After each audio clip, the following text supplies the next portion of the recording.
Hello students, good morning. Learn 24 academy में आपका स्वागत है। देखिए स्टूडेंट्स, हम डेली बेस पे आपके लिए करंट अफेयर्स के लेक्चर लेकर आते हैं और जो ये करंट अफेयर्स के लेक्चर हैं ये सभी प्रतियोगिता परीक्षाओं में समान रूप से उपयोगी हैं। चाहे आप किसी भी एग्जाम की तैयारी कर रहे हो, चाहे आप आईएएस की या स्टेट पब्लिक सर्विस कमीशन की या बैंकिंग या एसएससी किसी एग्जाम की तैयारी कर रहे हैं, तो ये लेक्चर्स आपके लिए रामबाण साबित हो सकते हैं। तो आज ये बिना देरी करे स्टार्ट करते हैं आज का करंट अफेयर्स। और उससे पहले कर लेते हैं, कल के लेक्चर में आपको क्वेश्चन दिए थे, ठीक है। कल थी 28 अप्रैल। तो यहाँ पर ये जो लेक्चर्स जिसने नहीं देखे, सबसे पहले हमने नीलगिरी ताहार के बारे में बात करी थी, तो जिसने भी इनके बारे में नहीं देखा है इनको देख लीजिए, जिससे आपकी तैयारी और ज़्यादा मजबूत हो सके।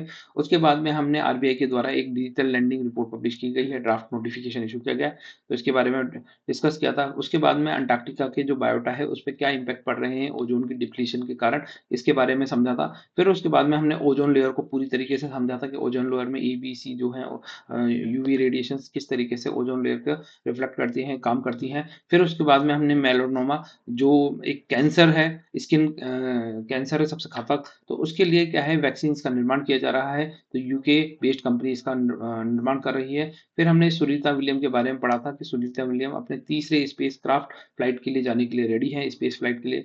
तो ये 6 मई 2024 को जाएंगी।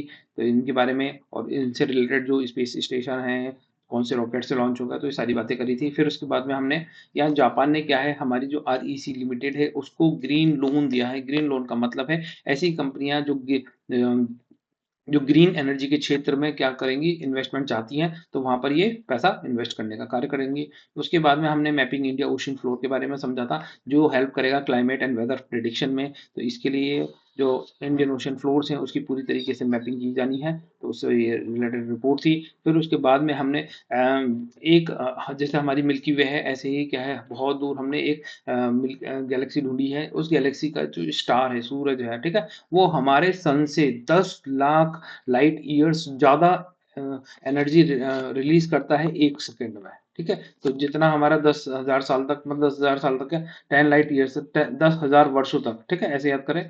10,000 वर्षों तक के बराबर हमारा सूरज जितनी एनर्जी रिलीज करेगा, उसके 10वें हिस्से का 1 सेकेंड में ही ये एनर्जी रिलीज कर दे रहा है। कौन एनर्जी रिलीज कर दे रहा है? ये giant flare from the magnetar release कर रहा है। और ये कौन सा स्टार है? इसका नाम है सिगार गैलेक्सी, ठीक है, ये थोड़ा सा ध्यान रख सकते हैं। तो ये मेसियर 82 गैलेक्सी है, तो इसको पूरा डिटेल में समझा था। उसके बाद में हमने शैनजू 18 मिशन के बारे में समझा था, कौन से देश का है, चाइना का है। तो इस तरीके से आपको पता होना चाहिए कौन सा मिशन है, क्या मिशन है, इसके ऑब्जेक्टिव क्या है। तो ये हमने काफी डिस्कस किए थे यहाँ पर, ठीक है। इनका मून मिशन है, तो मून मिशन के लिए ये एक तरीके से प्रैक्टिस चल रही है, तो ये थोड़ा सा ध्यान रख सकते हैं। तो अब देखिए, यहाँ पे जाते जाते आपको क्वेश्चन दिया था कि यहाँ पे क्वेश्चन है, India launch the net zero innovation virtual centre with which country. तो इंडिया, भारत ने किस देश के साथ net zero innovation virtual centre launch किया है? तो आपके सामने चार ऑप्शन है, यूएसए, यूके, ऑस्ट्रेलिया या साउथ कोरिया। तो ये ऑप्शन क्या हो जाएगा? आंसर ऑप्शन नंबर बी हो जाएगा, यूनाइटेड किंगडम के साथ में net zero innovation centre virtual centres launch किए हैं, ठीक है। तो अब आ जाइए, देखते हैं आज का करंट अफेयर्स। तो देखिए, आज है पहली खबर यहाँ से तमिलनाडु से, ठीक है। तो यहाँ पर क्या है, तमिलनाडु में मद्रास का जो हाई कोर्ट है उसने क्या है, तमिलनाडु सरकार के लिए एक गाइडलाइंस डायरेक्शन जारी किए गए हैं कि भैया देखो, आपने देखा होगा पुराने जमाने में भी स्कूल्स के अंदर क्या था, बच्चों को पनिश किया जाता था। तो ऐसे ही क्या है, अभी भी बच्चों को पनिशमेंट दिया जाता है टीचर्स के द्वारा, या फिर जो स्कूल अथॉरिटी है उनके द्वारा बच्चों को पनिशमेंट दी जाती है।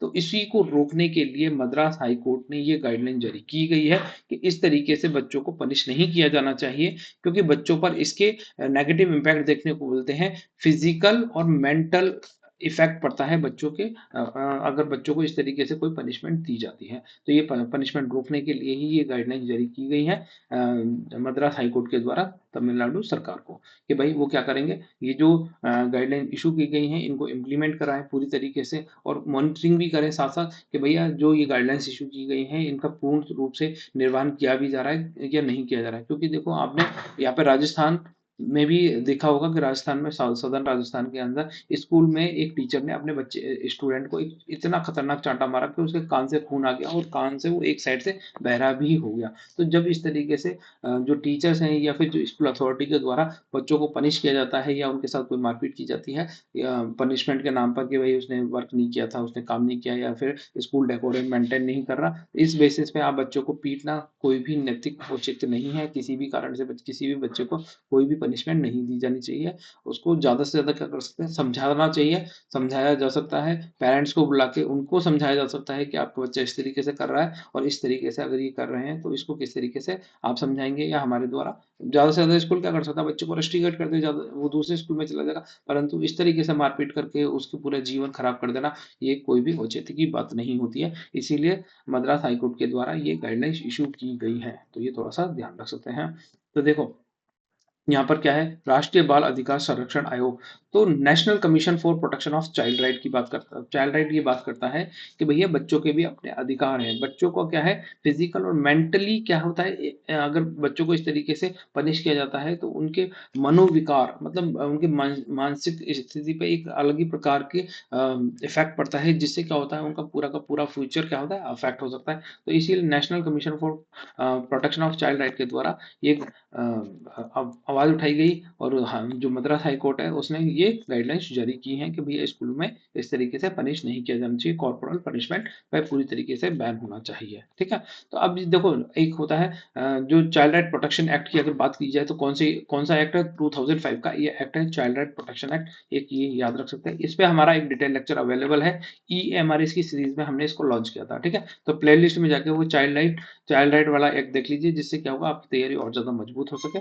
तो अब देखिए इसमें क्या है, ये जो दिशा निर्देश या फिर जो गाइडलाइंस जारी की गई हैं, उसमें सबसे पहली बात क्या करते हैं, उसमें यही बात करी गई है कि जो भी शैक्षिक संस्थान है या जिला शैक्षिक अधिकारी हैं, उनको इस गाइडलाइन के बारे में सूचित किया जा सके। जो शैक्षिक अधिकारी हैं उनको बच्चों के मानसिक स्वास्थ्य की रक्षा के लिए दिशा निर्देशों को ईमानदारी से क्या करना चाहिए, पालन करना चाहिए। तो इस चीज़ की डिमांड की गई है इस एक्ट के अंदर। इसके बाद में इन दिशा निर्देशों के बारे में सेमिनार्स और जागरूक शिविर अभियान चलाए जाने चाहिए, जिससे जो पेरेंट्स हैं, चिल्ड्रंस हैं, जो सोसाइटी के जो लोग हैं, वो क्या हों, जागरूक हों, अवेयर हों, उनको ये पता चले कि सरकार के द्वारा इस तरीके से गाइडलाइंस इशू की गई हैं कि भाई स्कूलों के अंदर कोई भी कॉर्पोरल पनिशमेंट नहीं दी जाएगी बच्चों को। ठीक है, और अगर फिर भी कोई शिकायत की जाती है तो उसका क्या होगा, जो सक्षम अधिकारी है या कॉम्पिटेंट अधिकारी है उसके द्वारा ये कार्रवाई की जानी चाहिए। जो भी इस तरीके से पनिश करता हुआ पाया जाता है तो उसके अगेंस्ट में जो भी कार्रवाई की जाए वो तुरंत प्रभाव से ये कार्रवाई की जानी चाहिए। तो ये सारी बातें करता है ये वाला एक्ट। फिर इसके बाद में आ जाइए, देखो 2024 में एक global report on food crisis issue की गई है। फूड क्राइसिस मतलब खाद्य संकट, खाने का संकट। ठीक है, तो अब ये जो रिपोर्ट क्या बता रही है कि दुनिया भर के जो देश हैं उन सब के ऊपर इन्होंने रिसर्च कंडक्ट करी। 5 में से 1 लोग को इसमें चुना और उसके बारे में ये जाना कि भैया किस तरीके से लोग भुखमरी के शिकार हो रहे हैं, कितने-कितने लोग हैं, कहाँ-कहाँ किस तरीके से ये हंगर अफेक्ट कर रहा है, मालन्यूट्रिशन का क्या प्रभाव है, कितने बच्चे कुपोषित हो रहे हैं। तो इन चीज़ों पे ये रिपोर्ट इंगित करती है और कहीं न कहीं जो हमारी जो सोसाइटी है या हमारी जो गवर्नमेंट है, वो उसको ये बताती है कि गवर्नमेंट कहीं न कहीं फेल हो रही है।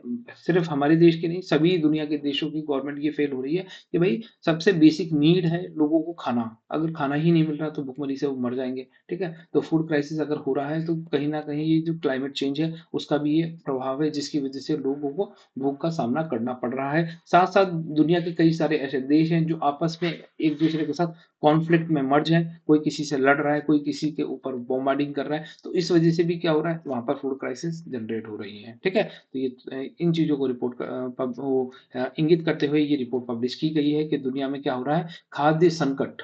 ठीक है? खाद्य संकट एक जटिल समस्या बनता जा रहा है, जो 2024 की वैश्विक रिपोर्ट पब्लिश करता है, जिसमें 59 देश और क्षेत्र के लगभग 282 मिलियन लोगों ने 2023 में तीव्र भूख के उच्च स्तर का अनुभव किया है। मतलब बहुत ज़्यादा ये भूखे रहे हैं, बहुत ज़्यादा कैटास्ट्रोफिक कंडीशंस का इन्होंने सामना किया है ना? जिससे क्या होता है, भूख से ये मर भी सकते थे। मतलब इतने ज़्यादा मतलब इनको खाना ही नहीं मिला, 2 वक़्त का खाना नहीं मिल पा रहा सही समय से, ये इसी चीज़ को ये इंगित कर रहा है। फिर इसमें ये बताया गया है कि ये अध्ययन पिछले वर्ष की तुलना में 24 मिलियन की वैश्विक वृद्धि दर्शाता है। मतलब यहाँ पर जो ये भुखमरी वाला जो आंकड़ा है, जो खाद्य संकट है, ये बढ़ रहा है, कम नहीं हो रहा है, जिसमें 5 में से 1 व्यक्ति का मूल्यांकन किया गया है। अगर हम बात करें तो गंभीर तत्काल कार्रवाई करने की आवश्यकता है इस चीज़ पर। अगर ये कार्रवाई नहीं करेंगे तो ये जो क्राइसिस है, फूड क्राइसिस, ये और आगे बढ़ता जाएगा। तो ये इन चीज़ों को रिपोर्ट करते हुए ये रिपोर्ट पब्लिश की गई है। इसमें जो मुख्य निष्कर्ष निकाले गए, की फाइंडिंग, तो इसमें सबसे पहला तो 32 देशों में से 5 वर्ष से कम आयु के 36 मिलियन बच्चों को गंभीर रूप से कुपोषित बताया गया है। इसमें ये बताया गया है कि 36 millions under the age of 5 years facing the actually malnutrition, ठीक है, माल न्यूट्रिशन मतलब कुपोषण का शिकार है। फिर इसके बाद में 2023 में तीव्र कुपोषण की स्थिति और खराब हुई विशेषकर विस्थापित आबादी के बीच ये और ज्यादा बढ़ रहा है। तो इसमें ये बता रहे हैं जो डिस्प्लेस्ड पॉपुलेशन है, मतलब एक जगह से दूसरी जगह माइग्रेट करने वाली जो पॉपुलेशन है, उसमें ये जो कुपोषण के आंकड़े और ज्यादा बहुत तेजी से बढ़ रहे हैं और ये बहुत ज्यादा इसकी स्थिति खराब होती जा रही है। वो फूड क्राइसिस से बहुत ज्यादा फेस कर रहे हैं, ठीक है। फिर 2016 के बाद में 36 देशों को लगातार GRFC, ठीक है, के विश्लेषण में शामिल किया गया है, जो दुनिया के 80% सबसे अधिक भूखे लोगों का प्रतिनिधित्व करते हैं। तो इस रिपोर्ट में बताया गया कि 2016 के बाद में 36 ऐसे देशों को कंटिन्यू मॉनिटर किया गया है और उसमें ये पाया गया है कि जितने भी दुनिया में भूखमरी के शिकार या फिर खाद्य संकट के जो शिकार वाले लोग हैं, है ना, जिनको खाना नहीं मिल पा रहा, 2% मतलब 2 वक्त का खाना नहीं मिल पा रहा है, उसमें से ये जो 36 देश हैं, ये 80% सबसे अधिक भूखे लोगों का प्रतिनिधित्व कर रहे हैं, ये 36 देश। और इन 36 देशों में अगर हम बात करें तो इनमें से कौन से, दक्षिण सूडान, बुर्किना फासो, सोमालिया, माली, गाजा पट्टी जैसे देश हैं जो इसमें सबसे ज्यादा संकट का सामना कर रहे हैं। तो ये बात बताई गई है। फिर इसके बाद में बता रहे हैं कि 2023 में 7,05,000 लोग भुखमरी के खतरे में थे, जो कि GRFC रिपोर्टिंग के इतिहास में सबसे अधिक लोगों को दर्ज करता है। आंकड़ा बताता है कि 7,05,000 लोग 2023 में, सिर्फ 2023 में भुखमरी के शिकार हुए हैं, उनको 2 वक्त का खाना नहीं मिला है। फिर जुलाई 2024 तक अगर बात करें तो गाजा पट्टी में 1.1 मिलियन लोग और दक्षिण सुदान में 79,000 लोगों को जो ये जो चरण बताया गया था, आईपीसी और CHH चरण में 5 में से होने का अनुमान लगाया गया। तो ये 5 में से एक जो मतलब भूखमरी के शिकार हो रहा है, तो उसमें ये गाजा पट्टी और साउथ सुडान के तो इतने लोग हैं। ये वाली चीज बताई गई है कि 1 मिलियन लोग गाजा पट्टी से हैं और साउथ सुडान से 79,000 लोग। ये 5 में से एक जो लोग हैं जिनका रिप्रेजेंट किया गया था कि इतने लोग भूखे हैं, तो वो यहाँ से भी है, ठीक है। फिर इसके बाद नेक्स्ट खबर है RBI क्रब्स ऑन कोटक बैंक। तो RBI ने क्या है, रिजर्व बैंक ऑफ इंडिया ने जो बैंकिंग एक्ट रेगुलेशन एक्ट है 1949 का, ठीक है, उसका जो सेक्शन है उसका इस्तेमाल करते हुए कोटक महिंद्रा बैंक पे कुछ सेंक्शन लगाए गए हैं। तो ये क्या सेंक्शन लगाए हैं, आज देखते हैं इसके बारे में। तो देखिए, भारतीय रिजर्व बैंक ने कोटक महिंद्रा बैंक को ऑनलाइन और मोबाइल बैंकिंग चैनलों के माध्यम से नए ग्राहकों को जोड़ने के लिए तुरंत बंद करने के निर्देश दिए गए हैं। कि भैया, कोटक महिंद्रा बैंक को बोला गया है कि जो वो नए ग्राहक हैं, न्यू जो कंज्यूमर्स हैं, उनको जो ऐड कर रहे हैं मोबाइल बैंकिंग या ऑनलाइन बैंकिंग के माध्यम से, तो वो तुरंत उसको बंद करें, ठीक है। ये क्या होता है, इसकी वजह से क्या है, इनका मिसयूज भी होता है, इनके डेटा का क्या है, लीक भी हो सकता है, इसीलिए ये बंद करने की बात कर रहा है। तो केंद्रीय बैंक ने 2022 और 2023 के लिए बैंक के IT परीक्षा के दौरान देखी गई महत्वपूर्ण चिंताओं का हवाला देते हुए ऋणदाताओं को नए क्रेडिट कार्ड जारी करने से भी रोका है।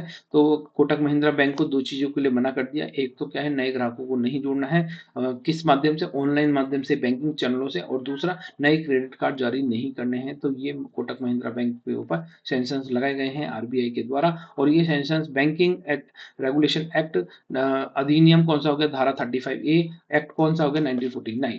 तो ये थोड़ा सा ध्यान रख सकते हैं। तो बैंकिंग रेगुलेशन एक्ट 1949 की सेक्शन कौन सा होगा, 35A के तहत RBI ने ये सैंक्शंस लगाए गए हैं। जो क्या करता है, RBI को पावर देता है या सेंट्रल बैंक को पावर देता है कि वो किसी अन्य बैंक पर इस तरीके से गाइडलाइन इशू कर सकता है, अगर उसको ये पाता है कि ये जो जमा करता है, जो जो बैंकिंग हितों को ध्यान में रखते हुए अगर कोई भी इस तरीके से नेगेटिव इम्पैक्ट पड़ सकता है इनके ऊपर, जो पैसा इन्वेस्टर्स हैं, जो बैंक में पैसा लगा रहे हैं, या बैंक के जो कंज्यूमर्स हैं, जो होल्डर्स हैं, उनके ऊपर नेगेटिव इम्पैक्ट पड़ सकता है, तब इस तरीके से RBI गाइडलाइन इशू कर सकता है, ठीक है। अब तक कोटक महिंद्रा बैंक ने 59.54 लाख क्रेडिट कार्ड जारी किए हैं, तो इसीलिए ये सेंक्शंस लगाए गए हैं। अब आगे देखते हैं। आगे खबर है आर्टिकल 244A। अब ये आपसे पूछा जा सकता है 244A है क्या। तो देखो, जब भी इस तरीके से ब्रैकेट में बड़ा ए लिखा रहता है और आर्टिकल की बात करता है इंडियन कॉन्स्टिट्यूशन की, तो ये क्या होता है, कॉन्स्टिट्यूशनल अमेंडमेंट से जोड़ा गया होता है,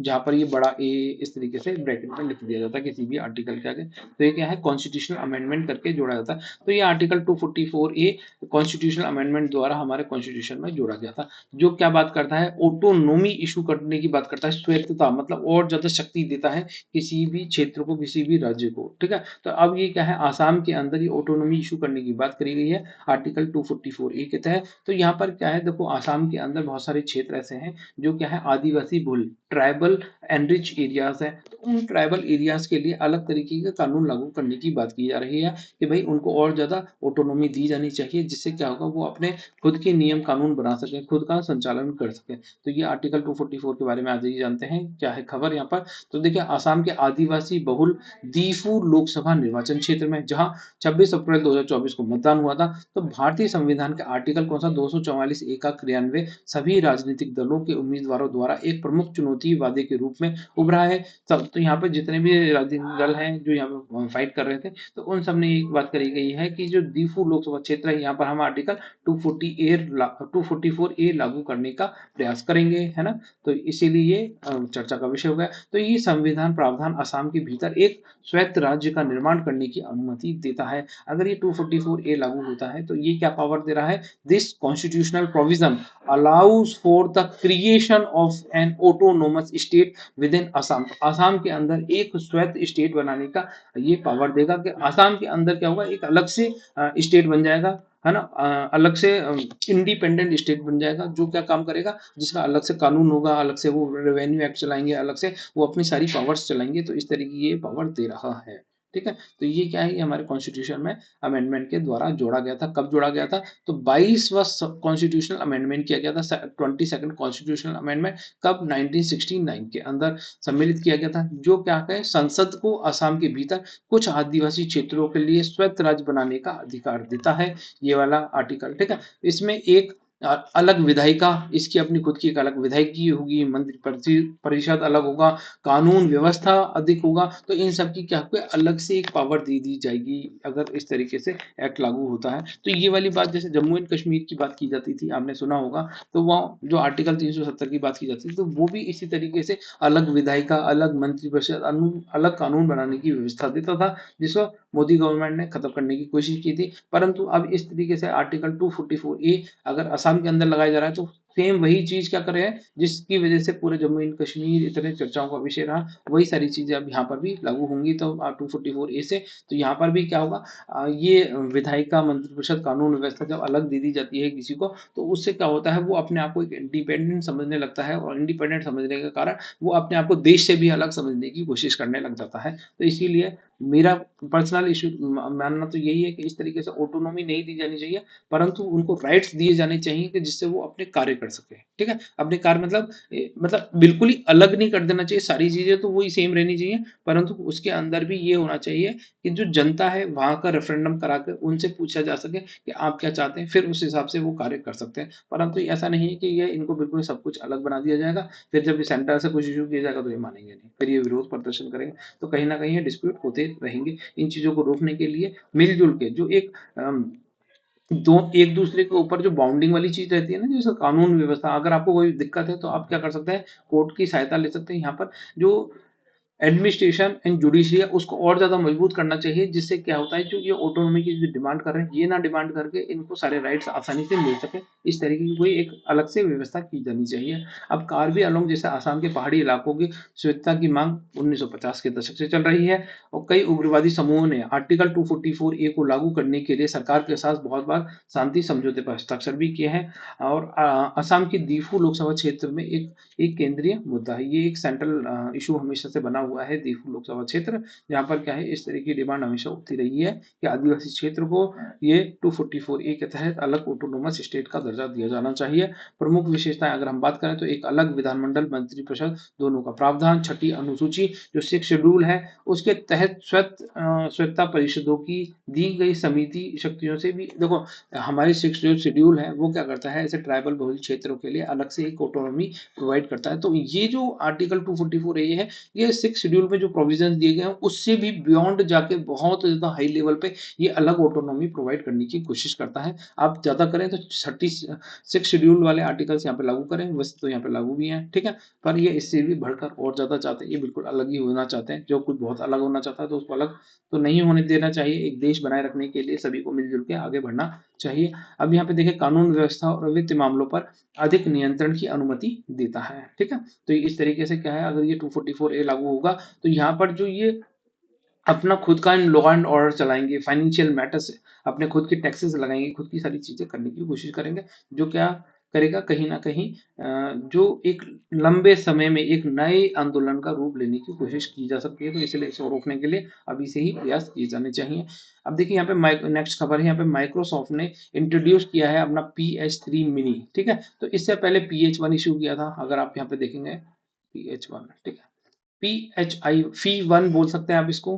ठीक है, अब ये PH3 इसी का ही अपग्रेडेड वर्जन यहाँ पे लॉन्च किया गया है, फी 3। तो फी 3 है क्या? फी 3 देखो, एक ये क्या है, भाषा टूल है, लैंग्वेज मॉडल है ये। ठीक है, ये फी 3 क्या है, एक लैंग्वेज मॉडल है। अब ये लैंग्वेज मॉडल क्या होता है, देखो ऐसे समझिए, जैसे मान लीजिए ये आप फोटो देख के समझ पा रहे होंगे, हम आर्टिफिशियल इंटेलिजेंस की बात कर रहे हैं, AI की बात कर रहे हैं, जो क्या काम करता है, अगर आपको कोई कार्य कराना है तो आप आर्टिफिशियल इंटेलिजेंस में बोलेंगे, वो आपको वो सारे काम करके देगा। ठीक है, तो ये काम कैसे करता है, जो भी इंटरनेट पर जितना भी मटेरियल है उसका इस्तेमाल करके ये आपके लिए जो इंपॉर्टेंट डेटा है वो छांट छांट के वो आपके लिए लेकर आता है। तो अब ये आर्टिफिशियल इंटेलिजेंस को ये सारी चीजें करने के लिए शक्ति कहाँ से मिलती है, अगर हम बोले हमारी, हम चल फिर कैसे पाते हैं, हम सारे काम कैसे कर पाते हैं, तो हमारी क्या है, बैकबोन जो रीढ़ की हड्डी है वो हमें कनेक्ट करके रखती है, जोड़े रखती है हर चीज से। इसी प्रकार से आर्टिफिशियल इंटेलिजेंस के लिए जो उसका बैकबोन है वो क्या होता है, वो लैंग्वेज मॉडल होता है,